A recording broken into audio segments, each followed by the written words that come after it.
क्या हाल है। उम्मीद करते हैं आप सब अच्छे होंगे, स्वस्थ होंगे, मस्त होंगे। भाई लोग मेरे वीडियो को ज़्यादा से ज़्यादा शेयर कीजिए, मेरा चैनल को आप लोग सब्सक्राइब कीजिए, ताकि मैं कोई ऐसा वीडियो बनाऊंगा तो सबसे पहले आप लोग के पास पहुंच जाएगा। भाई लोग आप लोग से बता दें कि कुछ दिन पहले आया था छोटू शिकारी के एक अपराधी टाइप का गाना, भूल जो। बहुत ज़बरदस्त वीडियो भाई, क्या उसमें गन का इस्तेमाल किए हैं। आप लोग को तो मालूम है, एकदम अपराधी टाइप का वो गाना गाते ही हैं।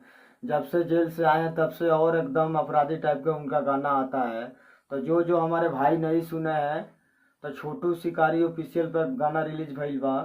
एकदम जाएंगे, एकदम सिद्धू मूसेवाला के भाई लोग एकदम बैनर पे फोटो लगावल बा, एकदम जैसे आप उनका हत्या हुआ था, उसी हत्या के अपने हत्या के कांड के बारे में छोटू शिकारी बताए हैं। जो कोई उनका प्लान बना रहा है मारने का, तो वही गाना के माध्यम से समझाए हैं कि बेटा भूल जो। तो जो जो हमारे भाई नहीं सुने हैं, तो छोटू शिकारी ऑफिशियल पर जाएंगे, एकदम धुआं उड़ाइए भाई लोग, और मेरे वीडियो को एकदम लाइक करिए भाई लोग।